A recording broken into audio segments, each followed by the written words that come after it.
प्यारे दोस्तों, आपके कक्षा 12वीं का हिंदी सब्जेक्ट जो है इसको सॉल्व करने के लिए बहुत रिक्वेस्ट आ रही थी। तो मैंने इसको सॉल्व कर दिया है, कंप्लीट सॉल्यूशन दिया है मैंने, इसमें एक भी क्वेश्चन नहीं छोड़ा। और क्वेश्चंस को इस तरह से आपके पेपर में दिखाया गया है कि आपको इन क्वेश्चंस को सॉल्व करने के लिए काफ़ी दिमाग लगाना होगा, या फिर आपको बुक को अच्छी तरह से स्टडी करना होगा अपने चैप्टर को, ताकि आपको समझ में आ पाए कि इनके आंसर्स कैसे लिखने हैं। तो कोरोना वायरस का शिक्षा पर प्रभाव, मोबाइल फ़ोन की उपयोगिता और ऑनलाइन शिक्षा का महत्व, सब कुछ मैं आपको बताऊँगा। दिन जल्दी जल्दी ढलता है में प्रेम की अभिव्यक्ति हुई है, ये भी बताऊंगा। सब कुछ इसमें जो आपके क्वेश्चन है इन सबको बताने वाला हूं मैं। तो चलिए स्टार्ट करते हैं आंसर से। तो आंसर यहाँ पे दिए गए हैं, पहले क्वेश्चन से शुरू करते हैं। और ध्यान रखना है, आपके जितने भी सब्जेक्ट हैं उन सभी को सॉल्व करके एक ही लिंक में डाल दिया गया है। 12th क्लास की लिंक इसी वीडियो के डिस्क्रिप्शन बॉक्स में अवेलेबल है। उसमें सारे सब्जेक्ट मिलेंगे आपको, पिछले साल के पेपर्स, मॉडल पेपर्स, इस साल के पेपर्स, और जो मॉडल पेपर्स जारी होंगे उसके सॉल्यूशंस, जो आपके असाइनमेंट है उसके solutions, everything you will find in that playlist that is given in the description. ठीक है, तो डिस्क्रिप्शन बॉक्स जरूर देखिए, उसमें आपको बहुत फ़ायदा होगा। बाद में आप लोग कमेंट करते हैं सर ये नहीं है ये नहीं है, क्योंकि आपने विजिट ही नहीं किया प्लेलिस्ट, ऑलरेडी सब कुछ डाले गए हैं, आप जा करके उसमें देखिए। चलिए, आपका पहला है कोरोना वायरस का शिक्षा पे प्रभाव। इसके बारे में लिखना था आपको अपने विचार, तो इसमें हमने अपने विचार डाले हैं। इस विचार को आप भी लिख सकते हैं। ये रहा, कोविड-19 के महामारी ने आज समूचे विश्व की अर्थव्यवस्था, शैक्षिक व्यवस्था तथा सामाजिक स्तर को अत्यंत प्रभावित किया है। कोविड-19 के प्रभाव के कारण सरकार द्वारा लॉकडाउन के दिशा निर्देश समय समय पर जारी किए गए। इस निर्देश के चलते स्कूल कॉलेज को पूर्णतः बंद कर दिया गया। इस स्थिति में ऑनलाइन शिक्षा प्रणाली की शुरुआत की गई, परंतु ग्रामीण क्षेत्र में निवास करने वाले छात्र छात्राओं के लिए यह व्यवस्था ज़्यादा कारगर साबित नहीं हो सकेगी। ठीक है, इस तरह से हम जो है इसका सोल्यूशन लिखेंगे। ये पूर्ण रूप से आपके सामने सोल्यूशन है, जिसको देख लीजिए, आप आराम से पढ़ लीजिए, उसके बाद आप लिखना। जब आपका मन सेटिस्फाई हो तभी आप इसको लिखना। ये किसी की कॉपी नहीं है, या फिर जैसे कि आप दूसरे चैनल्स पे शायद आपको विजिट किया होगा आपने, क्योंकि मेरे पास एक दूसरे स्टूडेंट का ही फ़ोन आया था, उसने भी ऐसे पूछा था कि सर आपने आंसर्स तो बहुत ही अलग तरीके से लिखे हैं और दूसरे ने तो अलग तरीके से लिखा है। मैंने कहा आपको जो अच्छा आंसर लगता है, आपकी अंडरस्टैंडिंग जो कहती है उसको फॉलो कीजिए, क्योंकि हर जगह पे हर कोई आंसर सही नहीं लिख पाता है। बहुत सारे लोग तो एक ही आंसर को कॉपी करके पेस्ट करके एक के वीडियो से दूसरा वीडियो बना रहा है, दूसरे से तीसरे बना रहे हैं, और बच्चों को गुमराह करने की भी कोशिश की जाती है। तो वो थोड़ा सा ध्यान रखना है आपको, अपनी अंडरस्टैंडिंग, आप बहुत यंग हैं और आपको अपनी अंडरस्टैंडिंग भी यूज़ करनी होगी। ठीक है, दूसरा आपका पैराग्राफ जो था आपको लिखनी थी, उसके ऊपर क्या लिखना था, मोबाइल फ़ोन की उपयोगिता के ऊपर आपके विचार प्रकट करने थे। तो हमने अपने हिसाब से अपने विचार प्रकट किए हैं, जैसे कि आज मोबाइल फ़ोन दैनिक जीवन की गतिविधियों के लिए हमारे जीवन को बहुत ही आसान बना दिया है, और इस तरह से हम जो है इसके अपने विचार जो हैं इस तरह से मैंने प्रकट किए हैं। आप इन चाहो तो इनको लिख सकते हो, अदरवाइज़ आप अपनी मर्ज़ी से कुछ भी लिख सकते हैं। पहले आपको पढ़ना चाहिए इन सब चीज़ों को, ताकि आप समझ पाएँ कि हमने जो लिखा है वो क्या लिखा है, और उसके बाद में आप इसको उतारेंगे। उसके बाद आते हैं हम तीसरा जो क्वेश्चन पूछा गया था पहले पार्ट में ही, तो ऑनलाइन शिक्षा का महत्व के ऊपर आपके विचार प्रकट करने थे। तो हमने ऑनलाइन शिक्षा के ऊपर अपने विचार यहाँ पे प्रकट किए हैं। मैंने ये सारे आंसर्स इसलिए दिए हैं कि सारे के सारे एक ही चीज़ कॉपी कर रहे हैं।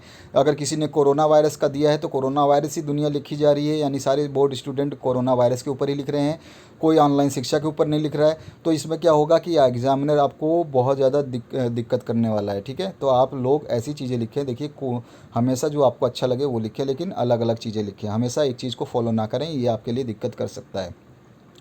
इसके बाद में आते हैं हम आगे के जो इसके पार्ट बचे हुए हैं उनको दिखा रहा हूँ मैं पूरा। मतलब मैंने फुल सॉल्यूशन जो दिया है इसको बहुत ही सोच समझ के बनाना पड़ा मुझे। मैंने देखा कि ये हिंदी का पेपर जो है आपका काफ़ी उलझनों में डाल रहा है। इसमें क्वेश्चंस को इस तरह से घुमा घुमा के पूछा गया है कि इसका आंसर्स देना आसान नहीं है। दूसरा क्वेश्चन जो है, दिन जल्दी जल्दी डलता है में प्रेम की अभिव्यक्ति हुई है, ये आपको सिद्ध करना है। तो पहले दिन जल्दी जल्दी ढलता है, उसके बारे में हम थोड़ा सा समझा देंगे कि इसमें क्या समझाया गया है, इसमें क्या कविता के माध्यम से कहना चाहते हैं, और उसके बाद में जब हम इसको पूर्ण रूप से लिख देंगे तो हमें पता चल जाएगा कि इससे सिद्ध होता है कि दिन जल्दी जल्दी ढलता में प्रेम की अभिव्यक्ति हुई है। इस तरह से हमें इसको लिखना है। ये आंसर नंबर 2 का कंप्लीट सॉल्यूशन है। आप देख सकते हैं इसको, आराम से वीडियो को पॉज कर सकते हैं, स्क्रीनशॉट लेना चाहें तो स्क्रीनशॉट भी आप ले सकते हैं। ठीक है, इसके बाद बढ़ते हैं हम नेक्स्ट क्वेश्चन की तरफ। तो नेक्स्ट क्वेश्चन जो है आपका, इसमें क्या पूछा गया है, इसमें पूछा गया आपसे, लेखक के एक मित्र बाजार तो गए तो ढेर सारा सामान खरीद लाए, और दूसरे मित्र पूरे दिन बाजार में रहकर भी खाली लौटे। दोनों के व्यवहार सोचने में क्या अंतर है, स्पष्ट करना है आपको। तो देखिए, लेखक का एक मित्र तो बाजार गया और वो सारा सामान खरीद लाया, अपनी पत्नी के साथ गया था। पत्नी के आग्रह पर उसने ढेर सारा सामान खरीद लिया, क्योंकि वह खुले मन से बाजार गया था। एक खुले मन से जाना और एक खाली मन से जाना, दोनों में बहुत अंतर है। तो यहाँ पे देखिए दूसरा जो व्यक्ति था वो खाली मन से गया था। दूसरा जो लेखक के अनुसार दूसरे मित्र खाली मन से बाजार जाता है। खाली मन का अर्थ होता है अपनी आवश्यकताओं का स्पष्ट ज्ञान ना होना। जब मनुष्य को ये पता ना हो कि बाजार से उसको क्या खरीदना है तो उसका मन खाली माना जाएगा। खाली होने का अर्थ मन का बंद होना नहीं होता, बल्कि मन का दमन कर उनमें से किसी प्रकार की इच्छा उत्पन्न ना होने देना मन को बंद करना होता है। तो हम मन को बंद करना और मन को खाली होना को दोनों को अलग अलग बताएंगे।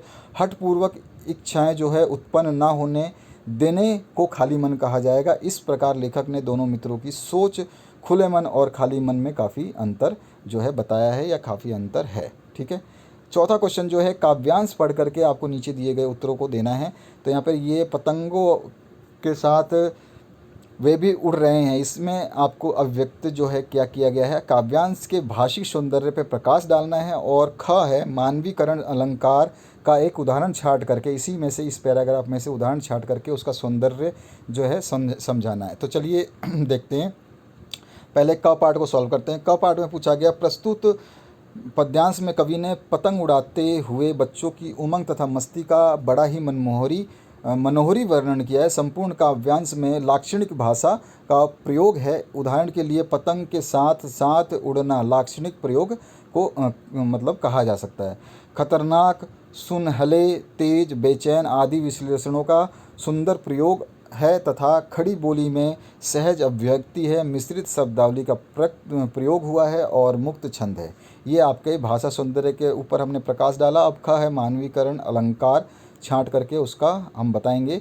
तो यहाँ पर जैसे कि हम देखेंगे, ये मानवीकरण अलंकार के लिए हमने उस पैसेज में से पृथ्वी और भी तेज घूमती हुई आती है उनके बेचैन पैरों के पास, तो ये हमने उसमें से छांटा है। इसमें क्या है, पृथ्वी का तेज घूमते हुए बच्चों के पास आना में मानवीकरण अलंकार जो है शामिल है। मानवीकरण अलंकार किसी भी निर्जीव वस्तु को मनुष्य की भांति ही दर्शाता है, जिससे कविता की सुंदरता और भी बढ़ जाती है। ठीक है, ये हो गया इसका ख पोर्शन का आंसर।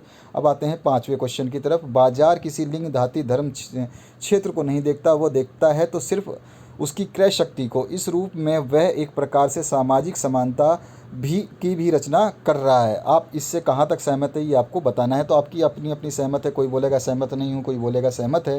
तो देखिए ये बात बिल्कुल सही है कि बाजार किसी लिंग, जाति, धर्म या क्षेत्र नहीं देखता, वह सिर्फ ग्राहकों की क्रय शक्ति को देखता है।